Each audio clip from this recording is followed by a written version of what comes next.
Welcome. You're listening to the Beyond 50 radio program, and thank you for joining us. I'm your host, Daniel Davis. Today we have a wonderful guest joining us on the program today, and he has authored a new book which is about the 17 tradition that he learned as a child growing up. Now he's running for the presidential seat again, and joining us here on the Beyond 50 radio program is our guest, Ralph Nader. And Ralph, thank you for joining us on the program today. You're welcome. Thank you, Mr. Davis. You bet. Now, we didn't get the opportunity to receive the book, but I had some notes here, and it was really quite interesting to see what this book is about, because it really screams what I would believe the real challenges that we're facing today that kind of form the character and the fabric of who we are. And that goes back to your childhood being raised in Connecticut with these 17 values or traditions that your family, your mother and your father, that sort of helped shape who you are and what you became here in the world. So why don't we go ahead and talk about those things there and how they influenced you to do what you do today? Well, there's 17 ways that mother and father raised us, 2 girls, 2 boys, in a factory town in Connecticut in the 30s during the Depression, the 40s during World War II, and in the 50s. And I was really astonished at how much we could remember. And I encourage a lot of families to do the same thing, especially those who think they can't remember, because once you start setting up the categories, like the categories I've put in the book, tradition of discipline, tradition of simple enjoyments, tradition of critical thinking, tradition of the family table, traditions that involve, the whole pattern of what a family is all about. And I found great reception to this over the months. I've even had book signings in airports where lines come up, people saying, well, I heard about this book, and it really resonated when people told me about it in my own family. So we have a website, 17traditions.org, it's spelled out 17, encouraging people around the country send us a tradition or two just to get the ball rolling in their own family, and before it's too late for great-grandparents or grandma or grandpa to provide that insight, the wisdom, the experiences of another age for the children and grandchildren into the future. Now, I know one of the traditions that I found to me to be a very important one was the one that you talk about, which is listening. And in this day and age, we seem to want to listen to what we want to hear due to the distractions, as you were talking about in your book. You didn't get a TV when you were a child to put into your bedroom. That was distraction number 1. Distraction number 2 was the headsets that you put on, so you've got a little mobile radio, so now that you can hear CDs while you're out in the woods, your disconnection from nature. And then also, as you were talking about, listening to your grandparents, absorbing their wisdom and their experiences to help you understand not only is the history important for what it was, but it's also important for where we are today. So you can tend to see that through those distractions, the selfishness begins to rise on the horizon, the idea that I can't do anything about things that frustrate me because of the lack of understanding how to go about that. And you can see where a book like this can actually help shape people to realize, but if there's a possibility I can start doing something now, following maybe some of these traditions that we're talking about, or all of them, they'll find themselves more impassioned and engaged in the world rather than disengaged from it.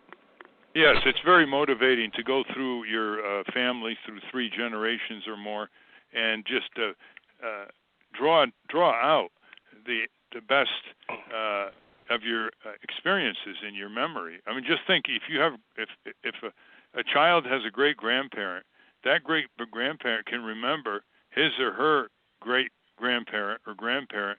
You're talking about 150 years. Right. And we, in the book, we have the civic tradition, which, of course, connecting with the tradition of critical thinking, made the children in our family look at freedom as meaning freedom to participate in power, to participate in civic and political activity. Otherwise, it was just a slogan.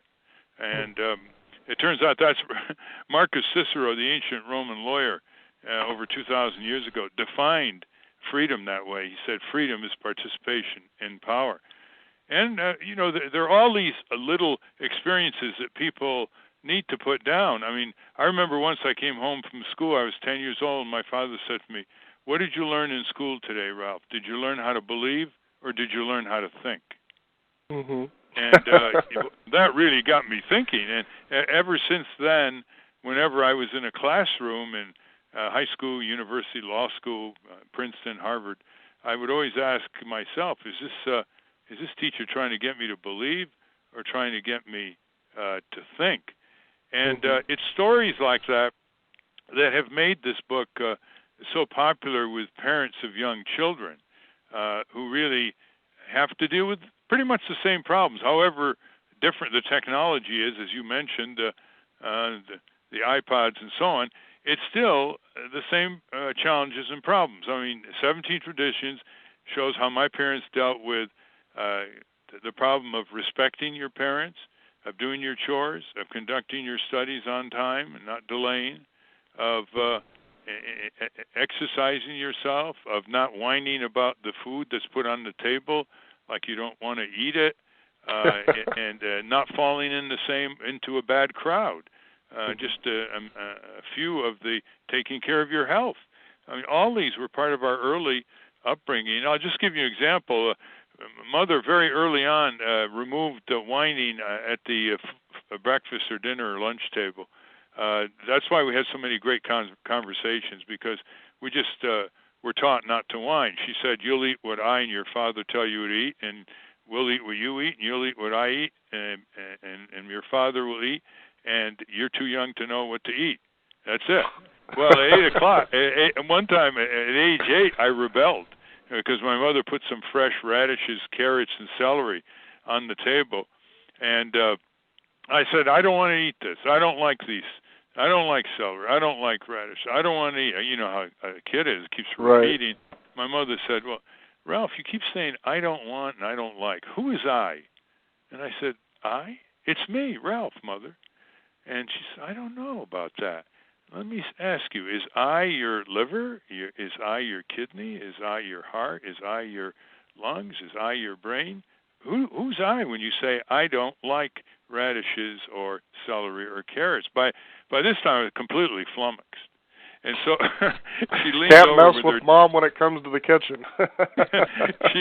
By this time, I was flummoxed, and she leaned down with her dazzling smile and said, "Ralph, I think I know who I is."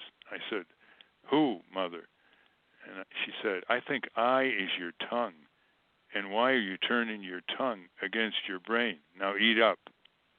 Just think of the insight there. She had three options at least. She could have told me, "Shut up and eat." She could have told me the world's leading nutritionists say if you eat these vegetables, you'll jump higher and run faster than your friends. No, she wanted to internalize a modest conflict in my mind. So I would go around in the following days and say, "Well, of course my brain is smarter than my tongue." Mm-hmm. So there are a lot of stories like that. We were out in the backyard one spring, and the 4 children, Mother and Dad, and my mother looked up and said, "How much is a pound of potatoes? And how much is a pound of butter? And how much is a quart of milk? And how much is a loaf of bread?" Well, we knew all that because we were a restaurant family, so we wondered, what is my mother getting at? And then she paused and she looked up at the sun and she said, "How much is that sunshine worth in dollars? How much are those birds singing for us worth in dollars? And that pear tree, what is that pear tree worth? And isn't that a nice breeze today? How much is that worth?" Well, that was the beginning of my environmental awareness, you see. And so the book is full of stories like that. And just imagine 1 million, 2 million families putting down on paper or in a tape recorder or video that kind of recollection, how enriched our social and cultural life will be. Because that's real history. Right. That's not just battles and elections. That's the real core of history of a people. Mm-hmm. That's what I wanted to bring up, too. For those of you just joining us, we're talking with presidential running campaign Ralph Nader and his book, The 17 Traditions. Now, what's interesting is that your mother showed you how to think in a very holistic way, both your mother and your father, how to really grow and think and be in the environment. And I remember when I first came to know you, and I'm not really somebody who follows politics. At least if I do, I try to do it in a straightforward, common sense way, which simply means I stay away from the media.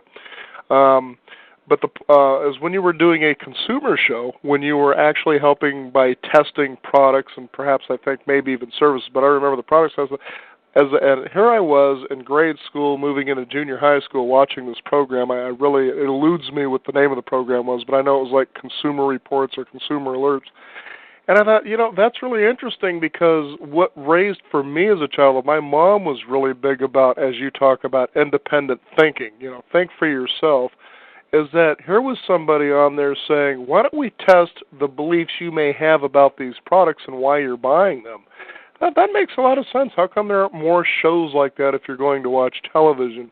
But the whole idea is that you weren't taking things from hearsay. Somebody says this is good, so I'll buy it.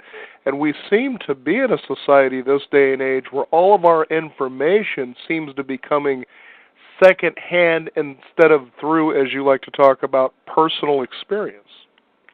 Well, that's true because most youngsters today, not all, but most youngsters today spend at least 50 to 60 hours in virtual reality every week. Mm-hmm. That is before their television, their video games, and their internet screen. So they're watching screens 50 to 60 hours. They're not interacting with their family or neighbors and other kids in a personal manner. They're not playing kick the can in the backyard where they can exercise their bodies. No, I mean they're playing these savage video games. I don't know if you've ever seen this. I have. It's amazing. Grand Theft Auto, the fourth. I mean, the fact that corporations are allowed, just in terms of public opinion, never mind legal censorship, sure, feeding this violence, this interactive violence to these impressionable young minds is an example of what Phil Donahue once called the decay of our culture. And so if people over 50 are listening to this program and they have any time in retirement, they can get all this recorded in their families. It's an easy thing to postpone, to put these traditions down, these insights and pieces of wisdom and experiences. It's easy to postpone, but on the other hand, it's never been easier to put them down. You just have to push a button on a tape recorder or a video camera if you don't want to put it down on paper. And that's one reason I was motivated to write this book. Although it was a love story to my parents, they really deserved it. They're not around now. They just both missed their 100th birthday, and but they were very civically active in the community. My brother started a community college in Winston, Connecticut in 1965, and my father and mother were quite active in the community in a variety of ways. My mother persuaded Senator Prescott Bush, who was our senator, the grandfather of the present president, to get the Corps of Engineers to build a dry dam above our river, which had flooded 3 times in about 40 years and destroyed the Main Street with a lot of loss of life. So, we saw them in action at the town meetings. They would take us to town meetings. They would take us down to the local county court, just 2 blocks from our family restaurant on Main Street, which restaurant, by the way, was opposite large textile factories, and the workers would come in, and I worked in the restaurant as a youngster, and I got a great education from those workers. So that's what this little book is all about. It makes for a wonderful gift on Mother's Day, on Father's Day, Christmas, Easter, birthdays, baby showers. I really am touting this book because it's not really mine, it's my mother and father's. And I just think it's a very healthy entry into being much more self-conscious and aware as a family, because there's so many outside influences that are coming in on these children today that if you don't build a kind of family force field to protect them, and it can be done by conversations at the dinner table by letting them have their own solitude. There is a tradition of solitude in the book. Don't overschedule these children. Let them engage in reverie, look at the stars, follow the butterflies. Let them go out into nature. I remember, Ralph, just on that particular note, it was something I wanted to bring up is that I learned patience, because when we used to take trips, when it was just my mom as a single mom raising us 3 boys, up to the Redwoods, which was quite a long drive from Los Angeles. And outside of the tape recorder, where she would play things such as, I'm trying to remember now who it was some of the older groups back in the 50s and the 60s, is that in this time, sometimes that would just be shut off, and we would be driving, and pretty soon we would make up games like license plate naming or just different things. But in between those games were those long moments of silence, of just sitting in the car and driving, and it really taught me, at least, how to slow things down so that I could understand them before I would take action. And this day, that's so important in today. A lot of suburban moms and dads just overschedule their children terribly. There's a tradition of simple enjoyments where we really entertained ourselves. The only commercial entertainment in our lives was going down the railroad line to Yankee Stadium once in a great while and watching the Yankees, or going to the movies twice a year. All the rest of it was hiking, biking, climbing trees, playing hopscotch, playing tag, all these old-fashioned ways where you got socialized and you were excited and you exercised yourself. And that a lot of that has been so commercialized into electronic games that it's really contributing to this huge obesity epidemic among youngsters. If you want to get an idea, listeners want to get an idea of what people think of this book, log into Amazon.com and see the comments on the book and the variety of comments. It's in the bookstores now. You can probably get it, from Barnes & Noble or Amazon if it isn't. Yeah, one thing I was going to point out too, when you talk about all of these things that are hammering away at our youth today, and the fact that parents are out of the house working, it seems more and more hours where they don't have that time, is that through those distractions, they also develop a sense of apathy to where they don't just feel that getting involved in anything really means anything anymore. And you could see how if they would even assimilate half of these traditions, how the fabric of our country alone would begin to slowly change on its own, because there would be no other direction for it to go. And certainly, I hope the opportunity to be able to read the book myself, but certainly you can see just through this how things would change. Well, that's where the tradition of history came in. That was one of the 17 traditions in this modest bestseller. We would receive a description of a historical saga when we came home from elementary school at our lunchtime, and we'd rush back every lunch because we wanted to have my mother relate the next installment. And of course, the house was full of books, and whenever we read a book fast, we'd come to my dad and mom and say, "We just read a book in afternoon, and going to read 4 books this weekend," and they weren't impressed. They'd say, "Look, that's turning pages. Tell me how you digested what you read and what you learned, and what your criticism is of the book." The way they got us interested in books is they'd put some books on the table when we were young, and they'd say, this author probably spent 2 years writing this book, and you can absorb what he wrote in just a few hours. Isn't that a good bargain? Another way, too, that as I was growing up, is how my mother would punish us, is she would send us to our room. She would say, "See this, it would be like a Reader's Digest short story. I want you to read this, and you've got an hour to do it, and then I also want you to write a report on what you read." And she says, "I read the book, so I'll know, whether or not you've read the story."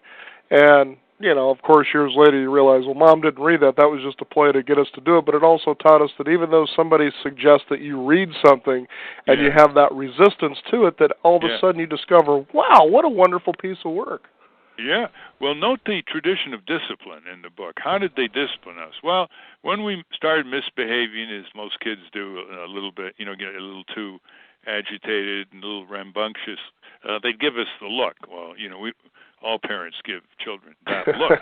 And when that look didn't work, they gave us an Arabic proverb. And Arabic is very rich in proverbs, and the proverbs would just hit the right note. Instead of saying, stop it, cut it out, you'll be sorry, this just proverb came, and it calmed us down. And when that didn't work, we were asked to stand in the corner near the sewing machine and look at the wall and for a few minutes and contemplate our misbehavior. They never struck us. They were appalled when they saw parents strike their own flesh and blood and sometimes slam a 3-year-old in a fit of rage against the wall. They were appalled. And they also thought that striking a child was not just harmful physically and psychologically, but they thought it reflected their inability to do their job in the first place, that they had to resort to something like that. So it's a short book, and this is the only book, Mr. Davis, I've ever read that everybody loves. Well, that's. I think everybody has at least one of those books in them, and I know that you have to get going because I know that you've got a lot of things that you're pretty busy, especially as I understand that you're running for President of the United States again, and I wish you the best of luck on that. It's certainly going to be an interesting race to say the least, and I'm sure you've had many people just commenting and hammering away, what do you think? And, but that's certainly not what we're talking about here today. But I guess quickly, what do you think? Well, we believe the country is in deep trouble because there's too much power in the hands of the big corporations and their influence over Washington and state capitals and our elections and a lot of our media. And these giant corporations who were born in the USA grew to profit on the backs of workers, and when they're in trouble, they're bailed out in Washington by American taxpayers. They don't have any allegiance to community or country anymore, other than to control our country or abandon it with jobs and industries to, unfortunately, communist or fascist dictators abroad, like China. And so I think we need a third political force. I've had a lot of experience in what works and what doesn't in Washington. Have improved a lot of people's health and safety, but now the doors are closed because it's a corporate government now. Washington is corporate-occupied territory. So we want to give people a different choice. We're working to get on the ballots, and we think that the two major parties don't own all the voters. And in the 19th century, because we had these little parties that never won national elections that began turning the country around, the anti-slavery party, the women's right to vote party, and you remember the labor and farmer, populist and worker and greenback parties and so on. And we've got to get back to giving voters more of a choice, which is really what we're trying to do, and trying to hold these two parties' feet to the fire and make them explain things they don't want to explain, and make them talk about things that they don't want to talk about, like why aren't they cracking down on this corporate crime wave that is reported regularly in the Wall Street Journal and other business publications that are draining worker pensions and looting investments and violating pollution laws and so on. I mean, that's all over the press, and yet they're not talking about it at all. And so we have a very fresh and progressive website, votenader.org, and regardless of whether you vote for us or not, if you log into votenader.org, you can sign on to our email list and just get a almost daily stream of different views about this presidential campaign that you might resonate with. Yeah, I know that as I've been listening to the campaigning, it seems for years it's been the same thing. It's better health care, better education. I'm thinking, but they're really not talking about the things that would really turn this country around. I mean, those things are helpful, but they're not the deep-seated things that really should be turned around. And as you read through this book, the the 17 Traditions by Ralph Nader, you'll begin to see that you'll begin to start, hopefully, thinking for yourself and passing that along to other people to make wiser decisions, because it's also about picking good leaders. But how do you pick a good leader if you don't have that integral integrity that will help you do such a thing? And Ralph Nader, you know, sometimes you don't think life can be long enough, but it was really a pleasure to have you on our Beyond 50 radio program today. Well, it was a pleasure here. Thank you, and thank your listeners. You bet. Thank you very much, and best wishes on your running for president. Much appreciated. Thank you. You bet. Thank you. Our guest on the 17 Traditions is his book, and our guest, Ralph Nader, joining us here on the Beyond 50 radio program. I'd like to thank you, the listeners, for joining us today, and also encourage you to visit our website, which is beyond50radio.com. That is the number 50, beyond50radio.com, and sign up for our free weekly e-newsletter, where we'll be talking about Ralph Nader and his book, and maybe keeping you posted on how his campaign is running. And also encourage you to check out our blog as well. We got a lot of great information there, and find out what we're up to. We also welcome your questions or comments. Just simply shoot us an email at beyond50, beyond50radio.com. That is the number 50 with 50. I'm Daniel Davis. Thank you for joining us today, and remember, live your day past halfway.